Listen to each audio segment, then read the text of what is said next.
বন্ধুরা, আজকে আমি ঈদের স্পেশাল সিমাই রেসিপি শেয়ার করব। প্রথম থেকে শেষ পর্যন্ত ভিডিওটি দেখার অনুরোধ রইল। প্রথমে এখানে আমি 500 ml দুধ ঢেলে দিলাম, একটা প্যাকেট দুধ। আর একটা প্যাকেট দুধ দেব। দুটো প্যাকেট দুধ দেওয়া হয়ে গেল। এরপর এখানে আমি যতটা দুধ, 1 লিটার দুধ হয়েছে সেরকম 1 লিটার পরিমাণে জল দিয়ে দেব। আপনারা চাইলে শুধু দুধ দিয়ে বানাতে পারেন, তাহলে এখানে আরো 1 লিটার দুধ দিলে তাহলে জল দিতে লাগতো না। কিন্তু আমি এখানে 1 লিটার দুধ দিয়েছি আর 1 লিটারের মতো জল দিয়েছি, দিয়ে সিমাইটা বানাবো।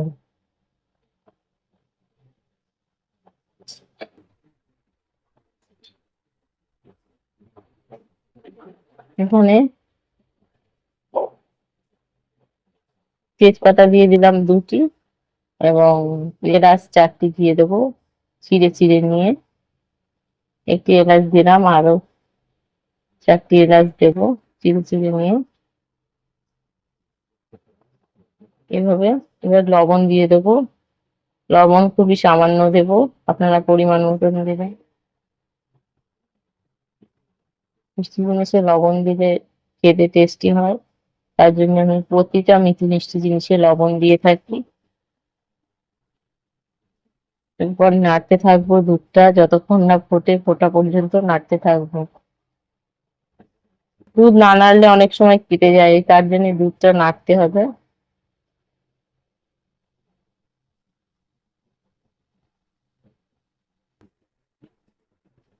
বন্ধুরা, আমার এই ভিডিওটি যদি ভালো লেগে থাকে প্রথম থেকে শেষ অবধি দেখবেন এবং একটি লাইক দেবেন, এবং পরবর্তী নিত্য নতুন রেসিপি পেতে আমার চ্যানেলটি সাবস্ক্রাইব করবেন, বেল আইকন প্রেস করতে ভুলবেন না। নেড়ে নেড়ে দুধটা জাল করে নেবো। দুধটা ফুটে এসছে প্রায়,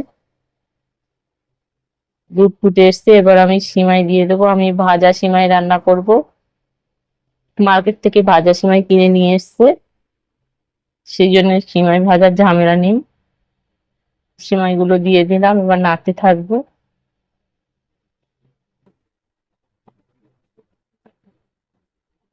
আজকে আমি শুকনো সিমাই করব, ঝোল সিমাই করব না। শুকনো সিমাইও খেতে কিন্তু ভালোই লাগে।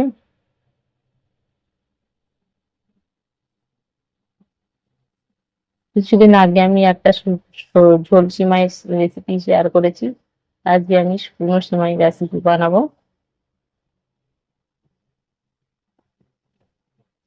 ফুটতে দিতে হবে এবারে, সিমাইটাকে ফুটতে দিতে হবে এবারে। চিনি দিয়ে দিলাম 500 গ্রাম।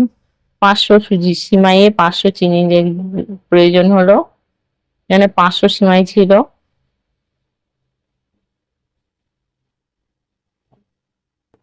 ভাজা সিমাই, তার জন্য অনেকটা মনে হচ্ছে হালকা, হয়তো ভাজা সিমাই সেই জন্য।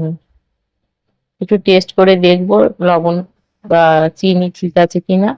সবই ঠিক আছে।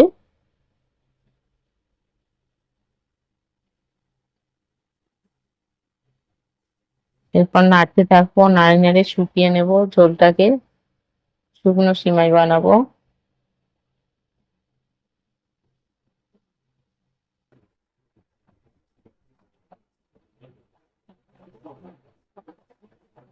আর একটু টেস্ট করে দেখে নিলাম,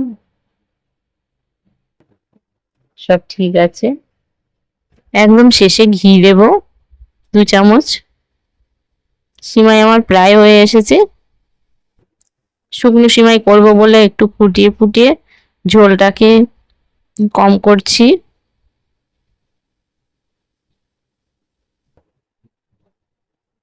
নেড়ে নেব ভালো করে।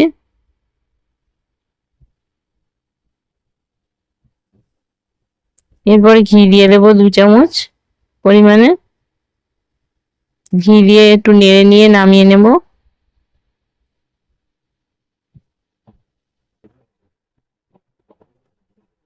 ঘি দিয়ে একটু নেড়ে নেবো চারিদিকে,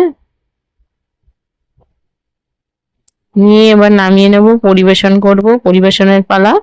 একটি প্লেটে সিমাই ঢেলে নিয়ে কিশমিশ দিয়ে ডেকোরেট করে দিলাম।